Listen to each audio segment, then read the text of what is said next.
What is going on YouTube? I am refilming this video. I'll include clips of what I did record on Sunday, but I'm refilming this video on how to use, if I hold up the 4313, hang on just a second, this wiring chart right here in the AC 4313. This is kind of a practical project demonstration. More than likely, it's something you'd have to do on your written test. As always, these excuse me, these videos are aimed at A&P students looking to test for their A&P or aircraft mechanics. You can find this chart in the 4313. I'll get more into that here in just a second. So what had happened is I am currently building a 1977 GS 550. Not really for the channel, for me, but I am building it, so I'm showing it on the channel. And I'm using a lot of the same techniques and methods that I use as an aircraft mechanic, including the design of the wiring harness, sneak peek of that here. But for this, I need to figure out if the 8-gauge wire that I have left over from a previous install that I did is going to be sufficient. So for that, I am going to use this chart and I'm going to talk you through how to use it. Stick around. Okay, I'm going to try to put this up in cutaway so that you can see what I'm talking about more clearly, but I'm going to circle things and explain it as I go along. So on the left side here, I have my voltage, 14, 28, 115, and 200. For my motorcycle, I know it's 14 volts. And you're saying, but Bryce, isn't it 12? It is 12, but when the system is charging, it charges at 13.8 or 14 volts. That's why we're using 14. On the left here, I have my wire length in feet. Across the top, I have my amperage, and the number on the bottom is the one that I'm seeking for, my length, or, you know, vice versa. It's going to lead us to what we need to know, or wire size, not length. Why did I say that?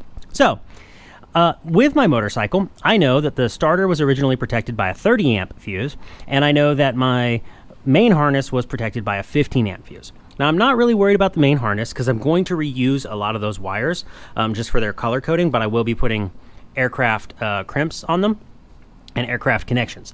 I do have some mil-spec wire. Mil-spec is just the white stuff. It's what you get for aircraft, means military specification.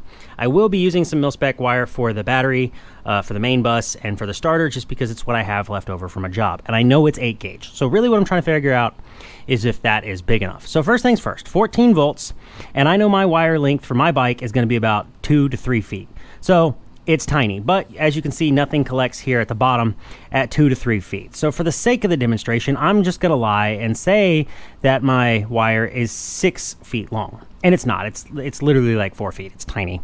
But if I take this 6 feet mark and I go over to the known amps, which in this case of my starter is 30, and then draw a line straight down and round up, it will give me my wire size. So my minimum wire gauge for my starter at 30 amps and 6 feet is 12. Now, something kind of interesting happens with this chart. You notice 30 amps, 12 feet is on this interesting little curve.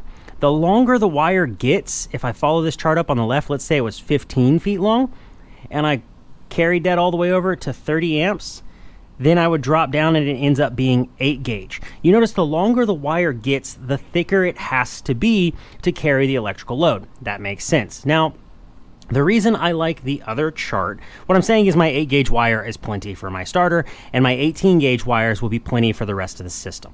Anyways, but with that said, the reason I like that other chart that you see in the test guide a little more is because it has the curves for it for conduit. Now, I know I'm not running conduit, but a conduit is the same thing.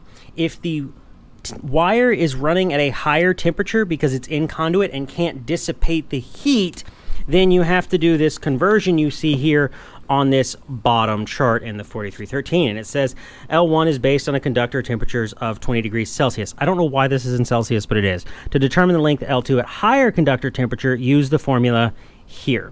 But that other chart kind of has that curve that makes it a lot easier, and the rule for that is just that when you draw it across, if it's below the curve, you have to follow the line up until it intersects the curve, and then that's what you'll use. So it makes it just a little bit easier. Now, before somebody throws it down in the comments, I would like to mention that these charts, these wire size charts, would work well if you were building a car, if you're building an experimental, anything that uses DC power. These are for DC circuits. They don't apply to AC circuits. AC circuits have their own tables and charts that you can use, but I'm not an AC electrician. I'm an aircraft mechanic, and I know aircraft electricity, and they are a little different. If you want to talk about residential AC electricity, ask my son, because he's actually in the electrical program right now. But AC 4313 1B is really just acceptable methods, techniques, and data. If you were actually doing a repair or a modification to an aircraft, hopefully, if you're doing a repair, your aircraft manual should have everything you need, and if you're doing some sort of modification, then the STC should come with it. If you're seeking a field approval, then there's going to be a lot of math, and you're going to be getting a DER who does electrical anyways. But that is going to do it all for this video. I hope it was, helpful. Like I said, I'm building a motorcycle, and I had to do this. So make sure you leave us a like, leave us a comment, subscribe, all of that good stuff, and as always, go build something and be easy.